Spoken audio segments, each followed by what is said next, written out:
Yeah, man, people ask that question all the time, man. But look, I was born into this, bro. You know what I'm saying? Like, I bleed Berkeley and gold. I bleed DC.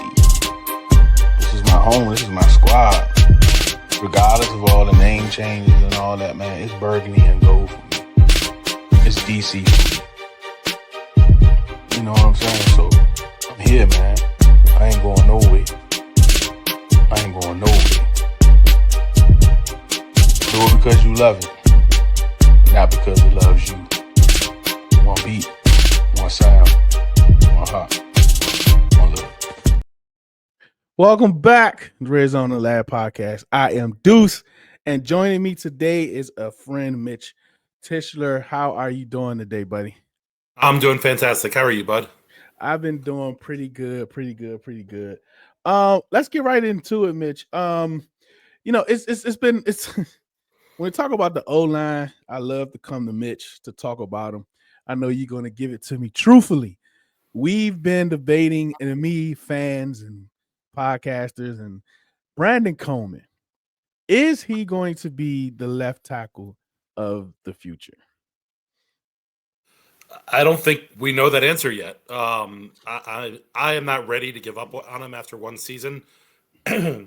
He obviously started off, dealing with the knee injury, and then, did a little rotating with Cornelius Lucas early in the season.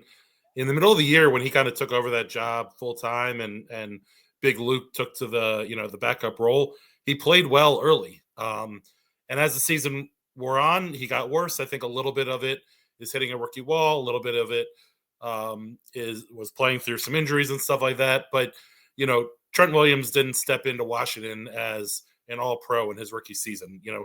Very rarely do guys step on the field and do what Jaden Daniels did this year and leave you no doubt as to what their future should look like. And while I think Brandon Coleman did struggle, I'm not going to say that he didn't at times. He also played really well at times, and I want to see him play for another season out there and watch how he develops and see how he does. And that's part of the advantage of getting these guys in their rookie seasons onto the field for major playing time is you get a feel for who they are and what they look like. And, I know there's concern about the offensive line out there. And, I tried to say it last year and, folks weren't, that interested in hearing it. But I think this front office and this coaching staff think that they have something, amongst their group of starting five and don't want to overhaul the entire thing. And quite frankly, I think it would be doing Brandon Coleman a disservice in terms of his development if you, snap him, move him inside or move him over to the right side. Let's all, steal our favorite Aaron Rodgers line and RELAX, take a deep breath, and let's see how this kid plays as this season starts, because I think there's a lot of opportunity for him to solidify that role and to come in and play better. And, I think that the Commanders team as a whole are going to give him that opportunity. I agree, and I just wanted to kind of double back when we talk about the offensive line and what it may look like, because we get reports and we listen to a lot of you all's podcasts, and it seems like the front office don't have the type of concern that the fans have when it comes to the offensive line, especially the right tackle. So, like, if you had to take a guess, do you see a movement at all? When I mean a movement, like them making a move, even like especially with the Cosme news, should we expect for them to make like a splash move on the offensive line rather through free agency or the draft? I got to be honest, I don't expect many splash moves, period, across the board. And I know fans are going to hate to hear that because obviously as a fan, you want them to go after every big name, that's out there. Why don't they go get DK Metcalf? Let's get Trey Hendrickson in here. Let's get some of the DBs that are available to come in. Listen, the way that I see this O-line working out next year, and, we'll see how it works. I do think that they sign a right tackle. Do I think it's a major deal like, one of the top guys who are on the list? No. But I think they bring in some added depth at tackle, and you keep Andrew Wiley on as your kind of backup swing tackle. And early on in the season, he fills in at right guard until Sam Cosme comes back. I think what you're going to see both a lot with the offensive and defensive lines is the majority of the work building those two sides of the ball up are going to be done through the draft because, you look at this group on the O-line and, could you have a better left guard? Sure. I thought Allegretti played well in spots, but, Could you get better play out of that? Absolutely. Could you get better play out of right tackle? Sure. But Andrew Wiley was fine this season. He wasn't good, but he wasn't bad. And, I know folks love to go running to the PFS stats and whatnot about offensive line. And I just kind of warn you against that, because the same group that was essentially the same group that was ranked at the bottom of the barrel last year, came in and were middle or top half of the NFL this year. Do I think they were as bad as they were ranked last year? No, they were put in a lot of bad situations. Do I think they were as good as other offensive lines this year that ranked in the top 5, top 10? No, but Jaden Daniels does a lot to help make that O-line look good. And, I think part of the issue in the running game was O-line, but it's not entirely O-line. I think it was also partially scheme and also running back related. So I think it's a group that certainly I wouldn't hate to see get better, but I don't think we're going to see these big moves that folks are looking for. I think you're going to build a little more depth. You're going to build guys who maybe will battle with Nick Allegretti for that starting left guard job. They'll bring in, a right tackle to battle maybe with Andrew Wiley for the starting job. And obviously at right guard, they're going to have to figure out what they do with the first couple of weeks before Cosby comes back. But, as a whole, this group, this offense moved pretty well. And I don't think that the failures on offense were solely blamed on the offensive line. And so I think they'll improve, but I don't think we're going to see any of these big moves. John Allen, as of right now, I think we saw a few things earlier that it looks like they're going to release him. But I know when we heard it from Adam last week, he was saying, everything is on the table. Is there? Do you think there's any? Do you think there's any way John Allen is a Commander in 2025? I didn't mean to roll my eyes so hard at you.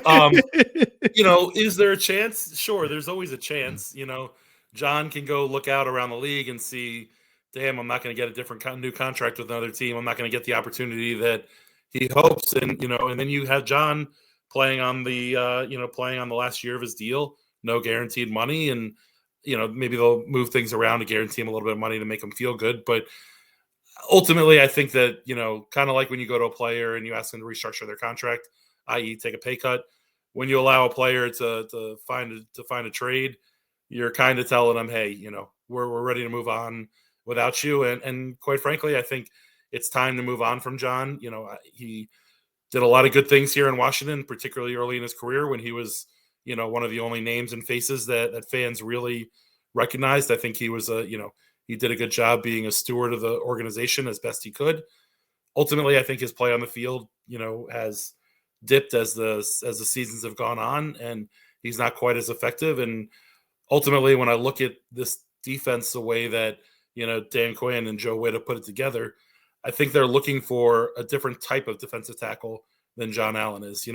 You obviously want every guy on the field to be a playmaker, but John is a guy who's going to go and try and make plays in the backfield and doesn't play the kind of the old school, 1 or 3 tech D line where you just take up blocks and allow your linebackers freedom to roll and go make plays. And ultimately, I think they're looking for a little more of that, which is why you saw, Sheldon Day and some of these other guys, Jalen Holmes and company come through and be successful and play, major snaps, because those were guys that were more willing.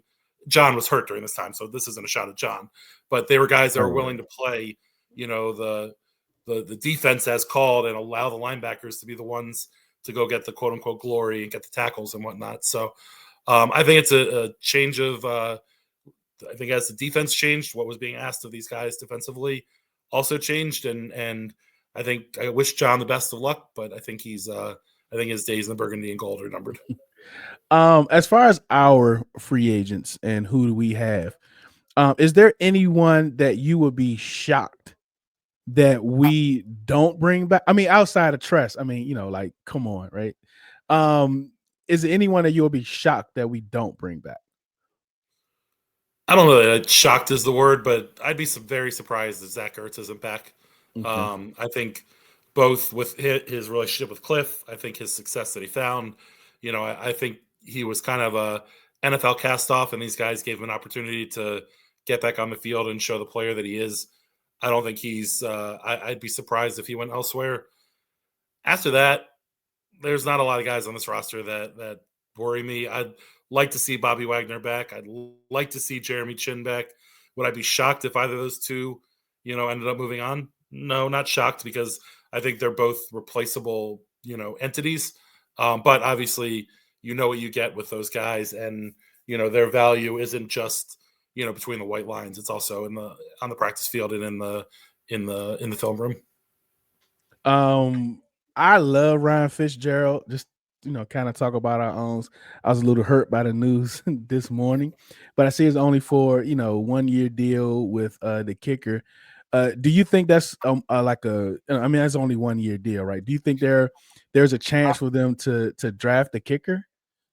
Draft? No. Sign? Like, yes. Oh man. Listen, they only have 6 picks now in the draft anyway. I imagine there's going to be some maneuvering, and they're going to try and acquire a few more picks, but they only have 6 picks, and I don't know. I got to be honest, I haven't done a ton of research on the kicker class coming out of college. I got you. But I feel confident that there will be other names that come into camp as competition for Zane Gonzalez and in that kicking game, because quite frankly, they need it. And with our own real quick, is there any way that if they do talk to Bobby Wagner, that they tell him we're not going to have you out there on passing downs? No. I mean, you're not going to insult a player that you're trying to sign. Yeah, that's true. Yeah, that's true. Listen, Bobby Wagner, I am sure that Bobby Wagner has the self-awareness to recognize where he stands in the pantheon of NFL linebackers. And quite frankly, I think he ended up on the field a lot because, especially on those 3rd and longs and obvious passing downs, because they had to rotate Frankie Louvu down to play defensive end so they could get pressure on the quarterback.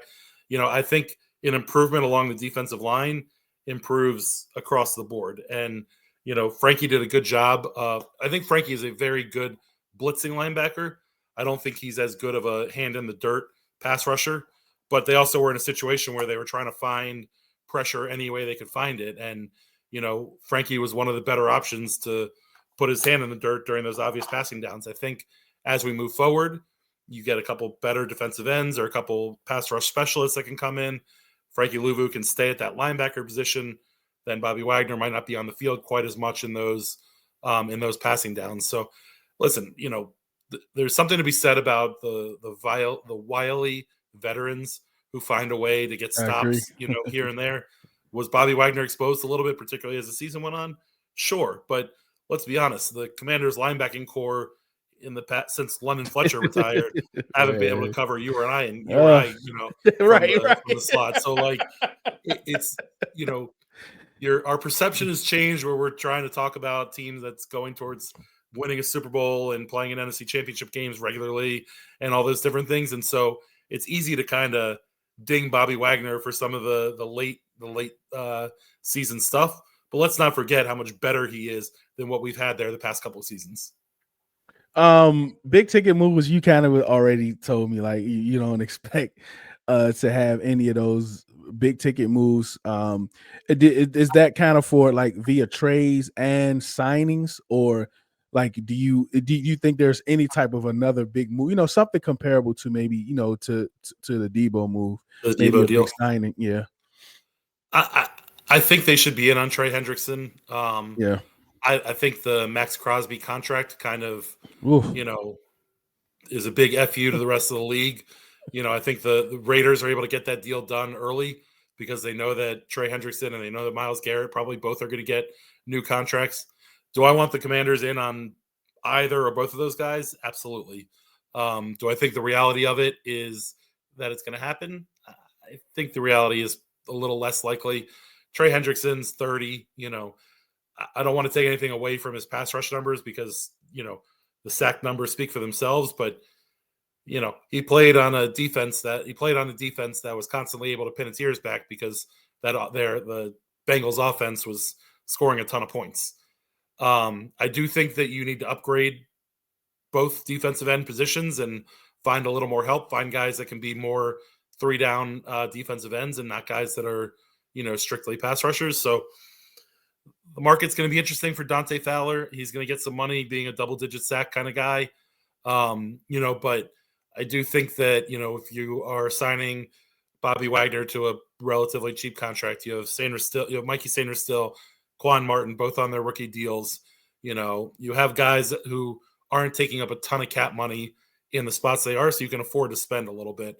Ultimately, I think, $30 million a year for the next 4 years for Trey Hendrickson might be paying him for his past success as opposed to his future value.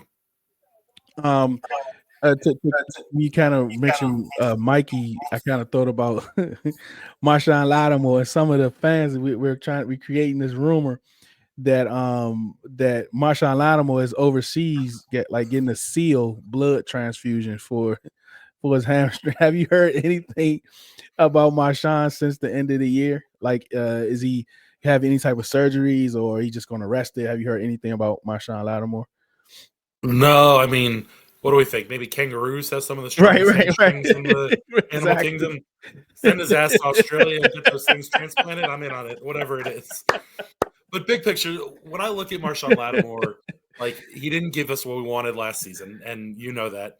But what I like about Dan Quinn and Adam Peters and kind of the structure of this team is we saw last year, when this team doesn't like somebody or recognizes that they don't fit the system, they had no problems jettisoning them to the free agent market, and off the team. And so I have no problem bringing Lattimore back. I want to see what he's got. If he shows up and is either A, isn't in shape, or B, immediately has another hamstring injury, I have faith that this front office and this coaching staff is going to do what's right with him. And, he hasn't shown enough that you take that position off the board as something that you need to add to.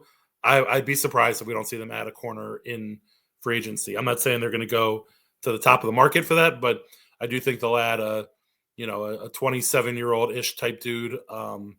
Who's my guy from the Jets? There's a dude from the Jets and a dude from the Niners who are the two. DJ Reed. DJ Reed and Charvarius Ward.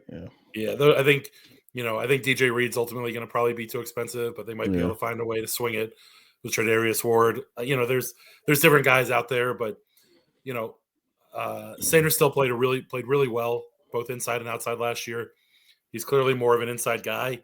I wouldn't hate having him on the outside, but if they have two solid corners on the outside and you can move him to a more natural position, I think you might find a little, some more turnovers, some more, big plays from him when he's working in tight space, and he can use his quickness a little bit more.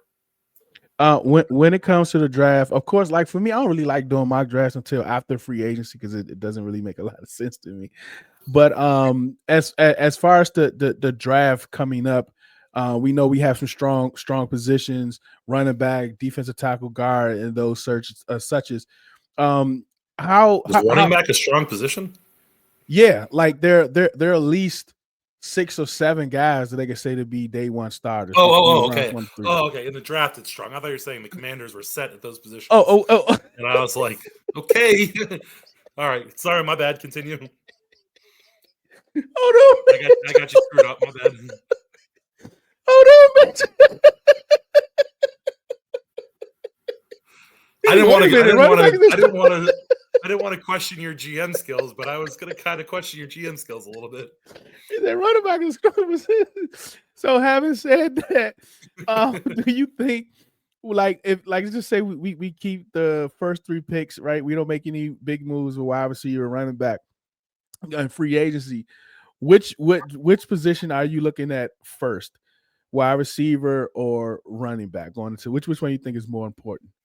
Well, they need both, but I think getting high-end talent at wide receiver is more important than getting the super high-end talent at running back. All that being said, if it's not happening, but Ashton Genty drops, because someone posts a video of him smoking out of a bong, out of a gas mask or some crazy thing like that, whatever it may be, then that changes, the way that you look at it. But traditionally, quite frankly, I want them to get one more kind of outside receiver in free agency in the $5 million-ish type range. And if that's De'Ami Brown, so be it. I'd like to see them kind of swing a little bit bigger than that. But, with all these positions, we talk about all the one-year deals that the team is signing. You also got to leave room for these guys to develop because that's part of what, AP and DQ want to do. And so I want to bring in vets at some of these positions of need, but I also want to leave that roster open and see if somebody's going to, separate themselves and show that they belong. And, we talked a little bit at the beginning about Brandon Coleman, and I know folks are, 50-50 on whether he is the right guy or not. Let's remember that there was a run at tackles just before the Commanders picked Mikey Sainristil in the second round last year. And they easily could have gone tackle there because, that was a position of need and there was a run on guys. But what I like is that AP, DQ, whoever it was, had Brandon Coleman in their back pocket. That was the guy that they liked. They didn't want to reach for another guy. And they had the confidence and the wherewithal to stand pat and, hope and think that he was going to drop to them in the third round. And so I don't think they make a first round pick. I think that spot gets moved and they add, maybe a second and a third or, something along those lines to add to it. But, it's easy to be this way right now because they've done nothing but be successful in free agency and the draft for the most part. I trust what AP and company are going to do, but my number one need on offense is a speed receiver. And if you're able to grab one of those dudes, at the end of the first round, great. If the wide receiver room is deep enough that you can wait until the second to grab that guy, so be it. But I want with Terry and Debo, you need someone that's going to go, that's going to stretch the field deep. That's going to win in man off the line of scrimmage and give Jaden another option. So wide receiver over running back, but probably O-line or D-line over both early in this draft. Last question. What's the consensus around Ben Sinnott? Here's my take, and I don't know that it's based in fact or whether it's an excuse that I've dreamt up in my head. But I look at last year's draft, and AP, DQ, front office, everybody thought this was a multi-year build. And so I think that they took players that they thought had high upside, but they also knew might take a little bit of time to develop. And so when I look at Sennett and I look at Luke McCaffrey, that's kind of the excuse that I'm throwing their way is that those guys, McCaffrey didn't play a ton of wide receiver in college, and so it was going to take a little bit of time for him to develop.